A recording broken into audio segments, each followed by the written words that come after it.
कुछ वक्त पहले की बात है। एक गांव में बंसी नाम का दूध वाला रहता था। बंसी के पास गाय और भैंस थी, जिसका दूध निकालकर वो बेचता था और उसी आमदनी से अपना घर बार चलाता था। गांव में बंसी का बहुत नाम था, क्योंकि वो ईमानदारी से अपना दूध बेचता था। वो अपने दूध में बाकी दूध वालों की तरह मिलावट नहीं करता था। बंसी काफी उदार दिल का था और अपनी गाय और भैंस का बड़ा ख्याल रखता था। बंसी अकेला था, तो उसे ज्यादा आमदनी नहीं चाहिए होती थी अपने जीवन निर्वाह के लिए। तो बंसी हर रोज अपनी कुछ आमदनी बचा के अपनी पुरानी पुश्तैनी पेटी में रखता था, ताकि जरूरत के समय वो आमदनी उसके काम आ सके। ऐसा ही काफी दिनों तक चलता रहा। बंसी ने अपने भविष्य के लिए अच्छी आमदनी जमा कर ली थी। अरे वाह, मालिक की मेहरबानी से मेरे पास तो बहुत अच्छी आमदनी बची हुई है। थोड़ी आमदनी मैं और जोड़कर अपने लिए एक घर ले लूंगा अच्छा सा, और मेरी इन गाय और भैंसों के लिए अच्छी सी गौशाला भी बनवा लूंगा। चलो, अब रात हो गई है, चलकर सोना चाहिए। अपनी कमाई हुई आमदनी पेटी में पुरानी आमदनी के साथ रखकर बंसी सोने चला गया। और उस रात एक चोर उसके घर आया और उसकी पेटी में से बचाई हुई आमदनी लेकर चला गया। जब सुबह बंसी उठा तो उसने देखा कि उसकी पेटी खुली पड़ी है। जब नजदीक जाकर उसने देखा तो उसे पता चला कि उसकी आमदनी कोई चुरा कर भाग गया है। बंसी के तो होश ही उड़ गए थे और वो रोने लगा। उसे समझ में नहीं आ रहा था कि अब क्या किया जाए। उसने सालों की मेहनत करके जो आमदनी इकट्ठा की थी, वो कोई एक रात में चुरा कर ले गया। वो घर उदास बैठा ही था कि उसके वहां उसका मित्र रामू आया, जो बंसी से दूध खरीदता था। अरे, आज तो सुबह आया नहीं? हाँ, मैं तेरी राह देख रहा था। आया क्यों नहीं आज? तबीयत तो ठीक है तेरी? रामू, आज मेरे पास दूध नहीं है। आज तुम कहीं और से दूध की व्यवस्था कर लो। अरे अरे अरे, क्या हुआ? अब बताओ, इतने उदास क्यों हो? क्या बात हुई? मैंने इतने साल कड़ी मेहनत करके जो आमदनी इकट्ठा की थी, वो कोई एक रात में चुरा कर भाग गया। क्या मतलब हुआ मेरी इतने साल की मेहनत करने का? अरे भैया चुप हो जाओ। इस वजह से क्या तुम दूध बेचना बंद कर दोगे? हाँ, ये तो कोई बात नहीं हुई। तुम ऐसा करो, राजा अकबर से मिलो जाकर। वो चोर को जरूर ढूंढ देंगे और तुम्हारी मदद भी करेंगे।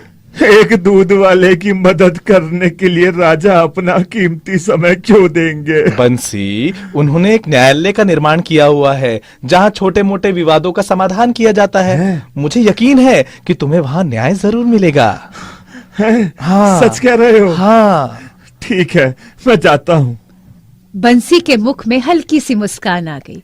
उसी दिन जाकर बंसी राजा अकबर से मिला। अपना परिचय दीजिए। मैं आपके ही राज्य में रहने वाला एक छोटा सा दूध वाला हूँ। ऐसा क्या हो गया है कि एक दूध वाले को हमारे न्यायालय की सीढ़ियां चढ़नी पड़ी? सरकार, मैं बड़ी उम्मीदों के साथ आपसे मिलने आया हूँ। वो सब तो ठीक है, आप हमें अपनी समस्याएं बताएं ताकि हम उसका निवारण कर सकें। जहाँपना, मैं कई सालों से दूध का व्यापार करता आ रहा हूँ। मेरे पास एक गाय है और एक भैंस है। उनके दूध को बेचकर मैं अच्छे से अपने जीवन का निर्वाह कर रहा था, पर तभी कुछ ऐसा हुआ मेरे साथ कि मेरी हिम्मत टूट गई।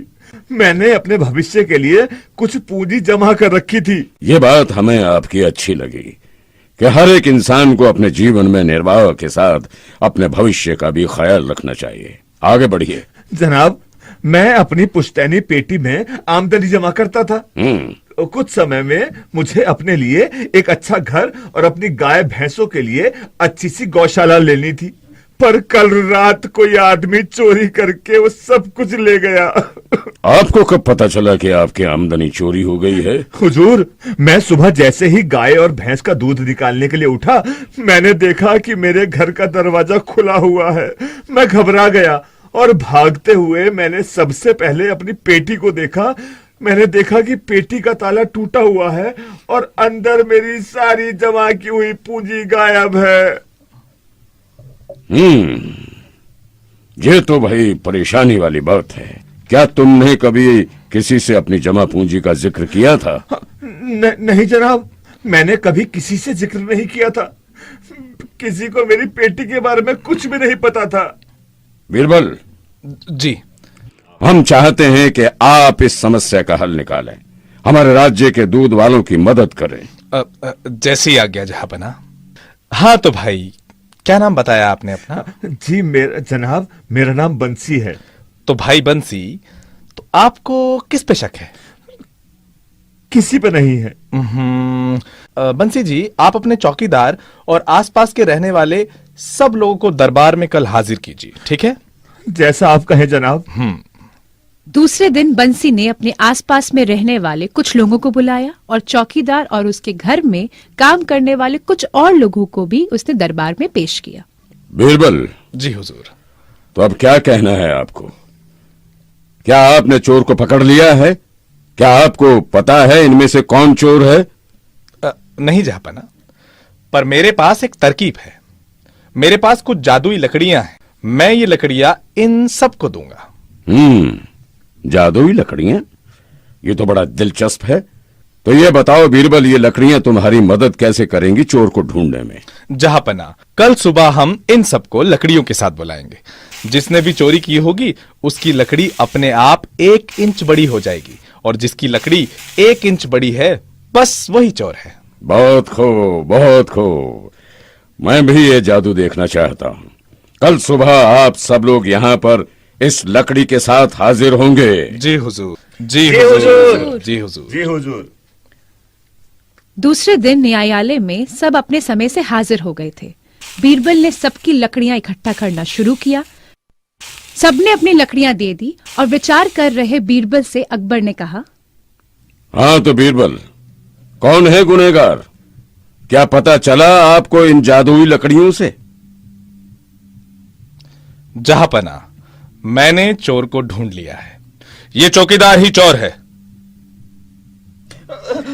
नहीं जहांपना, मैंने कुछ भी नहीं किया। बीरबल, आप इस नतीजे पर कैसे पहुंचे? जहांपना, ये कोई जादुई लकड़ियां नहीं है। ये पेड़ से एक ही माप में काटी हुई साधारण सी लकड़ियां हैं।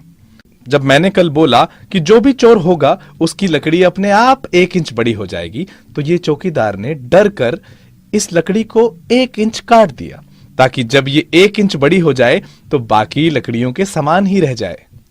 बहुत खूब, बहुत खूब। भाई वाह वाह वाह वाह वाह भाई वाह वाह। ऐसे मुद्दे हल करने में तुमसे अच्छा कोई नहीं हो सकता। हुजूर। इस चोर को पकड़ लिया जाए और इसे कारावास में डाल दिया जाए, और तुम अब बंसी का सारा चुराया हुआ धन वापस कर दो। महाराज की जय हो। और इस तरह बीरबल ने अपनी समझदारी और सूझबूझ से एक और इंसाफ किया। फन लर्न टून को सब्सक्राइब करें।